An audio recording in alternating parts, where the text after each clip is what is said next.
आमाले चाहिँ यहाँ लुगा धोइदिनु हुँदैछ मेरो। यहाँ काइरा छ। तिमीलाई कसले ब्रेसलेट दियो?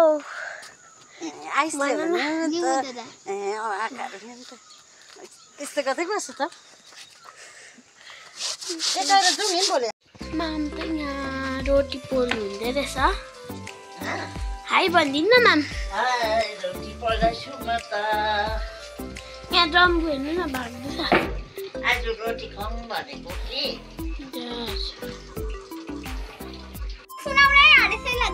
हामी त यहाँ फोटोसुट गर्दैछु।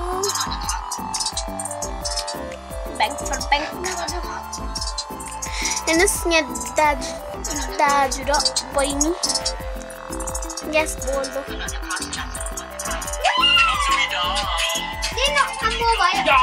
म चाहिँ लुगाहरू धोइसकिसकेँ हो। अब नुहाइ गर्नु छ। भरे त फेरि घुम्नु जानुपर्छ नानीसँग।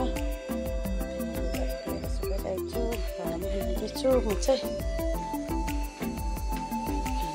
पकाउँदैछु। भात बसाएँ। आलु काटिरहेको छु। पाक्यो मेरो। खिरा चाहिँ मैले अस्ति ल्याएको थिएँ नि त। अब ब्यागमा थियो झिक्नै बिर्सेछु। अहिले म ब्याग धुन्छु भनेर धुँदाखेरि पो देखि पठायो। अन्त अब चाहिँ म खाना पकाउने त्यहाँदेखि नुहाइ गर्ने चाहिँ अब बारीमा गएको हो। एउटा करेलाहरू रोपिराखौँ भनेर। दुईजना बहिनी दोकानको दल्थुन। दुईजनाले बसिरहेको छ यहाँ। अनि सेतेर आइ भन्दैन दल्थुन। लुगा पनि छ भिजेरहेको नक्लो लग्यो। चाहिँ हाम्रो आनी हुनुहुन्छ। अर्को हप्ता खानु आनी ल अब।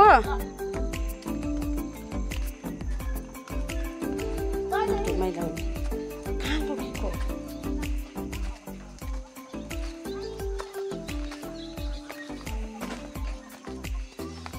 म चाहिँ बारीमा गएको साथीहरू। बाख्राको खोर पनि छ है यहाँ चाहिँ। त्यस्तो जोडी भइरहेको छ।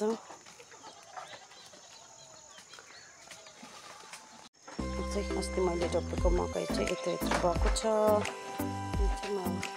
लाउला रोप्छु। करेला पनि रोपेको छु। यत्रो भएको छ करेला चाहिँ। काँक्रा पनि यत्रो भएको छ। तलै मकैहरू यत्रो भएको छ। यहाँ बारीतिर करेला थपिन्छ। चरिङ्गोको साग छ। यहाँ झ्यार कोर्छु म चाहिँ। चाहिँ दिन मजाको भयो उक्रेर।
हेलो साथीहरू, गुड मर्निङ। स्वागत छ हजुरहरूलाई हाम्रो युट्युब च्यानलमा। आज चाहिँ मन्डे हो। म चाहिँ छिटो उठेर चाहिँ चिया खाँदैछु हो। अन्त आज चाहिँ फेरि घुम जानुपर्ने हुन्छ नानीसँग। अन्त त्यही भएर छिटो उठिरहेको छु। अन्त म चाहिँ हिजो भिडियो गरिरहेको छु नि त। अन्त त्यसमा आज पनि कन्टिन्यू गर्दैछु। तपाईँहरू मेरो भिडियो हेरेर चाहिँ कन्फ्युज हुनुहुन्छ होला हो, कहिले कहिलेको भिडियो हालेको भन्नुहुन्छ होला। म चाहिँ अब कोही बेला चाहिँ 2-3 दिन भिडियो बनाउँछु, त्यहाँदेखि एकैचोटि एडिट गरेर हाल्छु। किनकि अब भिडियो बनाउने टाइम पनि पाउँदैन, किनकि माथि पनि अब रुममा कहाँ गएर बनाउनु भिडियो हो। अन्त फेरि यहाँ आएपछि कामले गर्दाखेरि बिजी हुन्छु। अब दिउँसो काम कति फ्राइडे आएपछि त अब लुगा धुने, घर साफसफाइ नै त। त्यो भएर चाहिँ 2 दिन सैटरडे सन्डे चाहिँ अब बिजी नै हुन्छु। त्यो भएर अलिअलि र पनि गर्छु, घरिघरि नानीलाई पनि गर्दिनँ भन्छु हो। अन्त त्यो भएर चाहिँ अन्त कन्फ्युज नहुनुहोस् होला हो। अन्त तपाईँहरूले हेरेर चाहिँ माया गरिदिनुहोस् होला, लाइक कमेन्ट सेयर अनि सब्सक्राइब पनि गरिदिनुहोस् होला हो। अनि किनकि अहिले चाहिँ मेरो चाहिँ सब्सक्राइबरै बढेको छैन। अन्त अस्तितिर चाहिँ अलिक भए पनि बढ्दै थियो, अन्त अहिले चाहिँ बढेको भएको छैन। त्यो भएर चाहिँ तपाईँहरूले हेरीमा चाहिँ नदिनुहोस्, त्यसमा सब्सक्राइब पनि गरिदिनुहोस् हो। अन्त अब ट्राभल कता हिँडिरहनु पर्ने भयो। अब तपाईँले राम्रो भिडियोहरू देखाउनु सक्थ्यो होला। किनकि अब म चाहिँ हाउसवाइफ हो, त्यो भएर अब घरकै काम त्यो भएर चाहिँ म डेली भ्लग हाल्नु पनि सक्दिनँ हो। अब यहीँ घरमै भए चाहिँ अब यता र पनि म भ्लगहरू हाल्थेँ होला। किनकि माथि चाहिँ एउटै रुममा बस्नुपर्छ। अन्त त्यो भएर म भ्लग चाहिँ अब कन्टिन्यू गर्नु सकेको छुइनँ हो। म चाहिँ अब डेली भ्लग बनाउनु मन चाहिँ थियो, तर अब त्यो एउटै रुममा के बनाउनु है। अन्त त्यो भएर चाहिँ कोही बेला माथि आधी यहाँ आधी गरेको हुन्छु। त्यो भएर पनि म एकैचोटि भ्लग अब 2-3 दिनको भ्लग चाहिँ एडिट गरेर हाल्छु हो। अन्त त्यो भएर चाहिँ तपाईँले हेरिदिनुहोस्। अन्त अब अहिले के हुन्छ अहिले देखाउने छु नि ल तपाईँलाई। यस्तो हुन्छ घुम जाने दिनमा चाहिँ हामी पनि यस्तो दिन हुन्छ। कसरी नानीलाई माथि पानी टोक्क आयो, कसरी पठाउनु होला है माथिसम्म नि हेर्नुहोस् साथीहरू।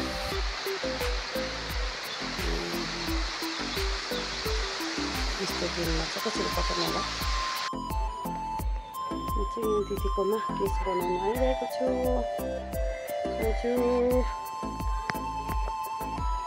अहिले चाहिँ पानी पऱ्यो, त्यहाँ त मजाले उक्लिरहेको छ। मान्छेको बच्चा पनि रहेछ।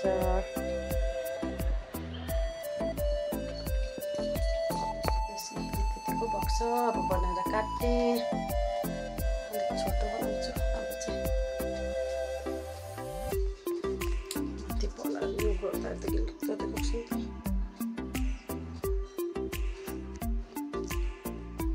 नि त। काटेर मैले यतिको बनाएको छु।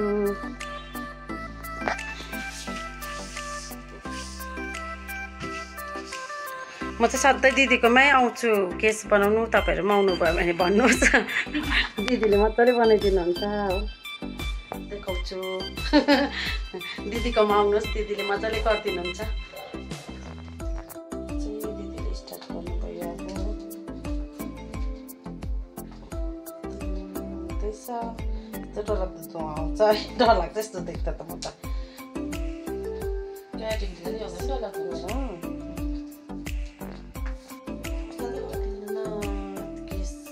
तान्दा लाइट पनि गयो, लाइट पर्खिरहेको छु।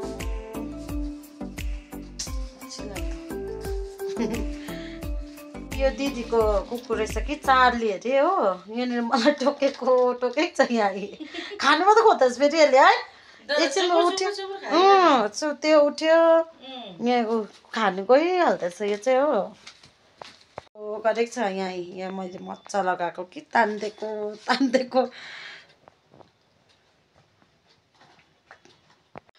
निन्द्रा लागेर अब सक्नु ठिक छ। केस त तानेर हो, यो माथि छ। म चाहिँ तर तातोले गर्दाखेरि निन्द्रा लागेर आँखा यस्तो चिम भइसकिसक्यो। दिदी बोल्दैछ र मात्रै बोल्दै नबोल्ने भए पनि निदाइसक्थ्यो होला दिदी अघि नै। यहीँ सिङहरू पनि पलायो है यहीँ टाढो यहाँ आउनु न दिदी फोनमा।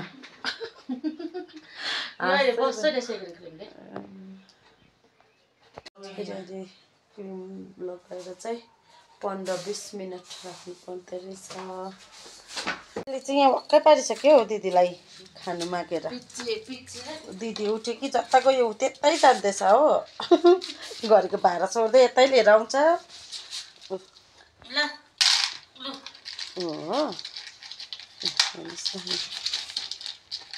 खानु चाहिँ मेरो चाहिँ केस कम्प्लिट भइसकिसक्यो आजको यतिको चाहिँ भएको छ केस चाहिँ यसो गरेर देख्दो रहेछ है मैले चाहिँ काटिदिएँ नि त यतिको बनाइदिएको छु केस चाहिँ हो लामो पनि भएको थियो थक्लक यसो गर्दै जानु पर्यो म है यसो गर्दै जाँदा कस्तो होला हो यहाँ हेर्नुहोस् यतिको कति यति थियो है दिदी काटेर चाहिँ मैले अलिक घटाइदियो साह्रै लामो पनि किन राख्नु भनेर हेर्नुहोस् है तपाईँहरू पनि बनाउनुहुन्छ भने चाहिँ दिदी भएकोमा आउनुहोस् हो दिदीको चाहिँ यहाँनिर अहिले रुममै बनाइदिनुहुन्छ है यहाँ सेन्ट्रल ब्याङ्क छेउमै छ घुममा हो दिदीले राम्रो गरिदिनुहुन्छ आउनुहोस् कन्ट्याक्ट चाहियो भने म त्यही भयो तपाईँहरूले भन्नुहोस् म दिदी भएकोमा ल्याइदिन्छु है दिदी कन्ट्याक्ट नम्बर दिइहाल्छु कन्ट्याक्ट नम्बर दिइहाल्छु दिदी भएकोमा आउनुहोस् अनि तपाईँहरूले 1 साल अब 8 महिना 6 महिना 8 महिनामा है टचअप गर्नुहुन्छ मैले त त्यही गरेको खासमा चाहिँ अन्त टचअप पनि गरिदिनुहुन्छ दिदीले दिदीकोमै गर्नुभयो भने चाहिँ है